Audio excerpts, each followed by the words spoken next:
Russia cannot feel safe, develop, and exist with a constant threat emanating from the territory of modern Ukraine, he said. Selamat datang di Watch Mojo. Dan hari ini kita menghitung mundur pilihan kami untuk 10 momen saat dunia berada di ambang perang. We had heard from leaders on all sides, including leaders in this region, they didn't want a war. Di daftar ini kita akan melihat berbagai waktu di mana Perang Dunia Ketiga atau seenggaknya pertempuran internasional hampir mulai. Manakah dari kisah-kisah ini yang paling membuat kamu takut? Beritahu kami di komentar. Nomor 10, insiden Bandara Pristina. Pada 11 Juni 1999, Perang Kosovo berakhir. Hanya 1 hari setelah penutupannya, ratusan tentara Rusia menduduki Bandara Internasional Pristina, Kosovo.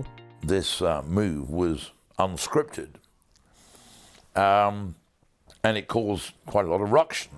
Pasukan NATO dijadwalkan tiba di bandara pada hari yang sama. Terjadi pertikaian bersenjata dan Jenderal Wesley Clark memerintahkan agar bandara diambil dengan paksa. General Wesley Clark, Supreme Allied Commander of NATO in Europe, ordered a force to be readied on 15 minutes' notice to move to try and beat the Russians to Pristina. Namun ini jelas akan memusuhi penjajah Rusia dan kesepakatan damai tidak mungkin tercapai. Baik Jenderal Mike Jackson dan Kapten James Blunt menolak untuk mengikuti perintah Clark. Dengan Jackson terkenal mengatakan dengan saya kutip, "Saya nggak akan memulai Perang Dunia Ketiga untuk kamu saja." Dan ya, itulah James Blunt yang membantu menyelamatkan kita semua dari Perang Dunia Ketiga. You're beautiful. You're beautiful. You're beautiful. It's true. Nomor 9, Pemanah 83. Kembali pada 1980-an, pasukan NATO berlatih latihan memanah. Ini adalah konflik simulasi yang melatih pasukan jika terjadi serangan nuklir. Nothing deploys except the rather unfortunate signals squadrons and signals regiments who'd go out and man wartime posts and practice sending messages to each other. Latihan tahun 1983 dimulai seperti yang lain dengan beberapa peringatan. Tahun ini memperkenalkan tingkat realitas yang lebih tinggi dan keterlibatan berbagai kepala pemerintahan. Hal ini menyebabkan kecemasan besar di Uni Soviet. All across the Soviet Union, listening stations were keeping a close watch on Able Archer. Though they knew this was just a war game, its timing could not have been worse. Mereka mulai percaya bahwa simulasi dijadwalkan sebenarnya adalah tipe muslihat yang dimaksudkan untuk menutupi serangan nuklir yang sebenarnya. Ini membuat Amerika Serikat dan Uni Soviet sangat tegang. Uni Soviet membalas dengan menyiapkan persenjataan nuklir mereka sendiri. Determined not to be taken by surprise, the Soviet military began to take defensive measures against Able Archer. In Eastern Europe, tanks and troops deployed to their wartime positions. Untungnya ketegangan segera mereda ketika simulasi berakhir dan Uni Soviet menyadari bahwa ya itu emang hanya latihan saja, hanya sebuah simulasi. Nomor 8, Petrov menyelamatkan dunia. 1983 adalah tahun yang berat. Hanya beberapa bulan sebelum pemanah, perwira pasukan pertahanan udara Soviet Stanislav Petrov sendirian menyelamatkan dunia. Pada tanggal 26 September, radar peringatan dini Uni Soviet mendeteksi rudal yang ditembakkan dari Amerika Serikat. It was completely unexpected, as such things usually are. Mereka menuju ke arah Uni Soviet, dan hanya beberapa menit sebelum mereka menabrak. Petrov punya pilihan, menunggu dan melihat apa yang terjadi, atau memberitahu atasannya dan meluncurkan serangan balik. There were no rules about how long we were allowed to think before we reported a strike. But we knew that every second of delay took away valuable time that the Soviet Union's military and political leadership needed. Dia memutuskan untuk menunggu, yang mungkin merupakan pertaruhan terbesar dan paling berpengaruh di abad ke-20. Dengan jantungnya yang sepertinya berdebar-debar di dadanya, Petrov akhirnya menyadari bahwa itu tidak terjadi dan komputernya ternyata malfungsi. Jika dia membalas, dunia mungkin akan terjerumus ke dalam perang nuklir. Он изначально не верил вообще в начало боевых действий, потому что в этой войне нет победителей. Он просто взял трубку и сказал, что выдает ложную информацию. Nomor 7, pembunuhan Qasem Soleimani. 2020 adalah tahun yang sangat mengerikan, dan semuanya dimulai dengan potensi Perang Dunia Ketiga. Pada 3 Januari, Jenderal Iran Qasem Soleimani dibunuh oleh Angkatan Udara Amerika Serikat melalui serangan pesawat tak berawak. The top Iranian general has been killed in an airstrike while leaving the Baghdad airport. The Pentagon confirmed the U.S. military carried out the attack. Tanggapan internasional terhadap serangan itu beragam. Iran menyebutnya sebagai tindakan terorisme dan beberapa pakar militer mempertanyakan legalitasnya. Secara alami, ketegangan antara Amerika dan Iran dengan cepat meningkat, dengan Iran menjanjikan serangan balasan. Iran vowed to take revenge for the loss of its top commander. a man who shaped the country's presence and influence in the region by force and blood. Dan untuk pertama kalinya dalam beberapa dekade, Iran melancarkan serangan terhadap pasukan Amerika yang berbasis di Irak. Tapi dampak terbesar datang melalui Ukraine International Airlines penerbangan 752 yang ditembak jatuh oleh pasukan Iran setelah dikira sebagai rudal. They should have closed their airspace because they had suspicion that something could interfere with the safety. Nomor 6, kesalahan komputer NORAD. Komputer sepertinya ingin membunuh kita semua. Ini pada dasarnya adalah kisah Stanislav Petrov lagi, tapi kebalikannya. Sejarah memang berulang. Pada dini hari tanggal 9 November 1979, komputer di NORAD HQ menampilkan mimpi terburuk bagi semua orang. Rudal nuklir datang dari Uni Soviet.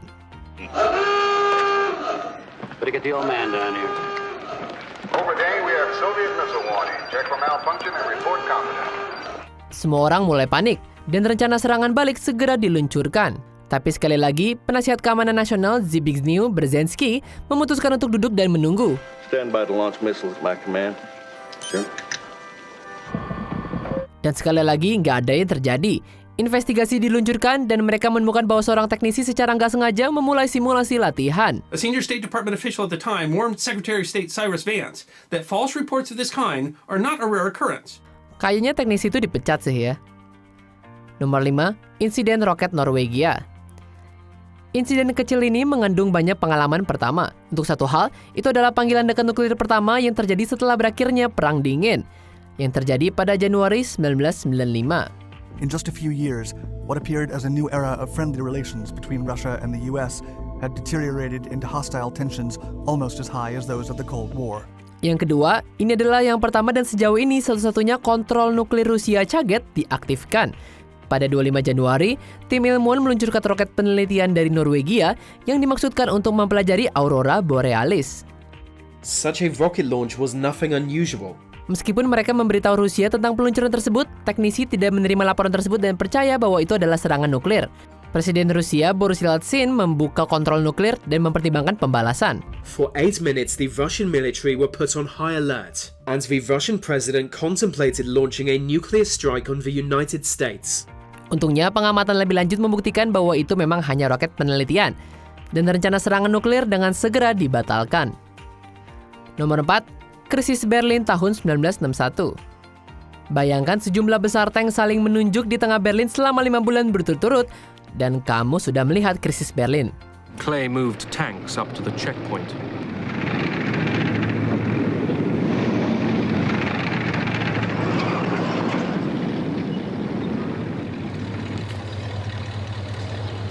The Russians brought up their tanks and guns. Pasca Perang Dunia Kedua, Jerman masih dalam tahap pencarian jati diri.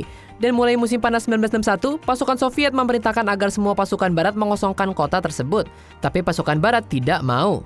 Dan kebuntuan 5 bulan dengan tank dimulai. The dead seriousness of it became more intense with each hour. The Western forces went on alert, Strategic Air Command went on alert, NATO went on alert, troops were being cranked up around the world. Ini sebagian besar terjadi di Checkpoint Charlie, titik persimpangan paling populer yang membatasi Berlin Timur dan Barat. Krisis akhirnya mencapai damai dengan pembangunan tembok Berlin.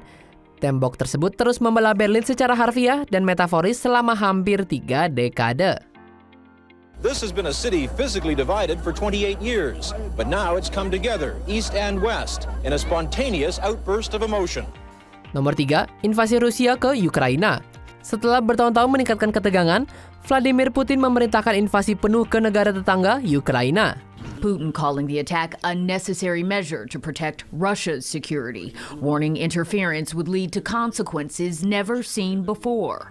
Dimulai pada 24 Februari 2022 dan dengan cepat dianggap sebagai konflik militer paling signifikan di Eropa sejak Perang Dunia Kedua. Reaksi internasional sangat cepat, lengkap dengan sanksi dan bantuan yang meluas ke Ukraina. They are trying to hold out as long as possible, and if they can do it, they have the promise of European and American aid. The United States approved $350 billion worth of aid for the Ukrainian military. Putin juga menempatkan pasukan nuklirnya dalam siaga tinggi, yang memicu kekhawatiran internasional akan potensi perang nuklir. Sementara ketakutan ini dengan cepat dipadamkan, berbagai ahli berpendapat bahwa invasi Rusia ke Ukraina pada akhirnya dapat memulai Perang Dunia Ketiga. We have seen no indication that President Putin has changed his ambition to control the whole of Ukraine and also to rewrite the international order. So we need to be prepared for a long haul. Atau lebih buruk, invasi itu menandakan dimulainya Perang Dunia Ketiga. Nomor 2, Perang Korea. Pada tahun 1950, dunia hanya berjarak 5 tahun dari konflik terbesar dalam sejarah manusia. Semua orang lelah dan kehabisan tenaga, dan sebagian besar Eropa dan Asia hanyalah puing-puing. Memasuki Perang Korea dan ketakutan baru akan Perang Dunia Ketiga. The North Koreans attacked South Korea on June 25, 1950, advancing across the 38th parallel. Dan mereka pikir jarak 20 tahun antara dua yang pertama itu buruk, semenanjung Korea diperebutkan oleh dua faksi. Negara komunis terdiri dari Uni Soviet, Cina, dan Korea Utara, dan negara-negara kapitalis terdiri dari PBB dan juga Korea Selatan. At first, the US was reluctant to get involved directly in Korea, since the possibility of direct confrontation with the USSR and China could have potentially led to full-scale global war. Banyak ahli khawatir bahwa konflik ini pada akhirnya akan menyebar ke timur dan menyelimuti dunia. Memulai Perang Dunia baru hanya 5 tahun setelah berakhirnya Perang Dunia Kedua. Untungnya tidak ada wabah seperti itu yang terjadi. We have stopped the shooting. That means much to the fighting men and their families. And it will allow some of the grievous wounds of Korea to heal. Sebelum kita lanjutkan, pastikan untuk berlangganan ke saluran kami dan tekan tombol bel untuk dapatkan notifikasi tentang video terbaru kami. Dan kamu bisa dinotifikasi di semua video kami. Jika kamu menggunakan handphone, pastikan ke pengaturan dan aktifkan notifikasi. Nomor 1, The Cuban Missile Crisis. Oktober 1962 adalah bulan ketegangan besar. Bahkan sampai hari ini, Cuban Missile Crisis dianggap sebagai yang paling dekat dengan dunia untuk memulai perang nuklir.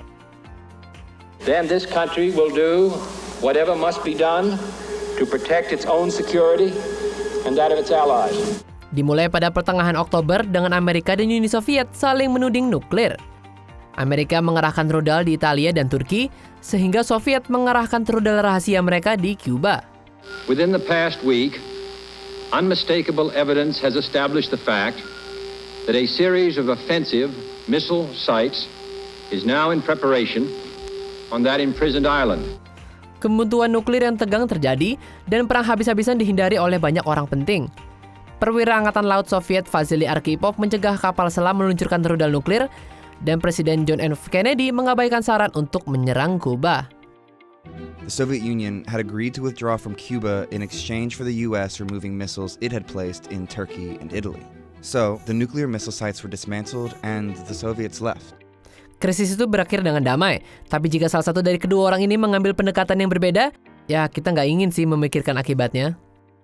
Apa kamu setuju dengan pilihan kami? Jangan lupa subscribe ke Watch Mojo dan nyalakan notifikasi untuk semua video kami.